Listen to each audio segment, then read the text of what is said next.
السلام عليكم ورحمة الله تعالى وبركاته. لانتي بصاحبة قلقي كحرين شركة لك شو ولا لك شو ومر لوادين كسر نقطي من قال عصب سوري ولا صاحب بيان ملك استدوني دافع كجس قلتي سلام بقرتنا ودي سو مرنيا وإحنا كعصنا سبسكرايب تلايك تشير تكومنتي أنت بين السراعسين أو تكسناتين صاحبة قيمها يقايها يقدر أنت يشرفت ويقمضن وحرمنا عاوين كذا نو أو كوان كينو صار محمد سعيد بيك أو شقي فنكي إنه كفر يستي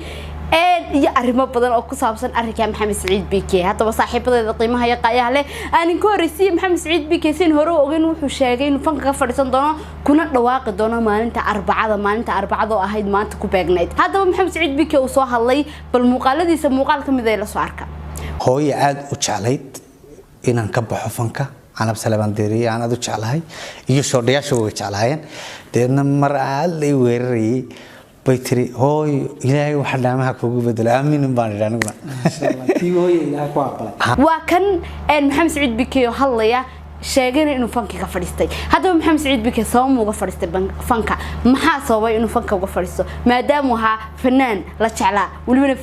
fanaaninta kale ka duwan fanaan isaguna saameyntiisa iska wata oo waxaan ku leeyahay faquuqdiisa iyo saameyntiisa iska badnaayeen ayuha maxamed saciid bike saynu uga warhaynay aanba in hore ogeyn hadaba mid kale dad badan oo reer muqdisho ayaa sugayay maxamed saciid bike oo u yimaada oo muqdisho show ku qabta laakiinse may dhicin nasiib darro maxamed saciid bike wuxuu ku baagmay goortii wuxuu ku baagmay oo la gaaray xilligii fanka uu soo gabagabeeyay bye bye uu yiri hadaba saaxiibada qiimaha yaqayaha leh aynu ku socon hadaba waxa jira fanaanin badan oo bariyahan dambe fanka ka fadhiistay waxa kamida Cabdihani Xaashi waxa kamida Xamdeer Yaro waxa ugu horeeyay waxa kamida Maxamed Saciid Bike waxaan ku leeyahay fanaanintii hore sanadkii hore ka baxdeen waxay haayeen waa Axmed Biif waa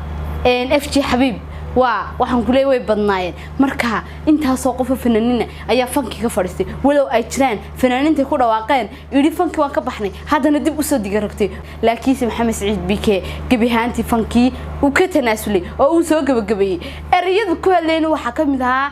fanka lacagta laga helaa amba dhaqaalaha laga helaa waa burcad badeed oo kale waa xoolo tuugnimo oo kale waaw محمد سعيد بك waxaan leeyahay dadka badankooda waxay isweydiinayaan sabab muuga baxay laakiin qofka bilaadanka hadii uu ilaahay soo hadeeyay laguma mashquulo waa la iska dhaafaa undee wax la yaraam ma sha Allah tabarakallah ilaahay baa ku soo hadeeyay horta dadkii baa kala fahmi lahayd intii iyo magaranaysa qofku horta qof kasta uu iska hadeysan yahay qof kastaana de waxaan ku leeyahay laakiin fanki waa xaraan oo waxaan ku leeyahay ba xaaraantimeeyay in lagu sii jiraana ma qurux badna marka wuxuu yiri fanki waan iska gabagabeeyay de dambina ma aha hadduu fanki iska gabagabeeyay saaxiibada qiimaha qayaha leh bal muuqaalka ila soo dhamaysta su'aashaas waxa igu kalifay wax la igu bushkareeyay ma wax cadaadis iga yimi ma family-ga waa wax dar ilaahay aan goostay inaan iska daayo oo ku faraxsan mid kale waxay ugu dhacday qisadan mar hore inaan joojiyaan doonayay 15kii marka mar walba xasaasaarku ha ka go sanad hadhow dib ugu laaban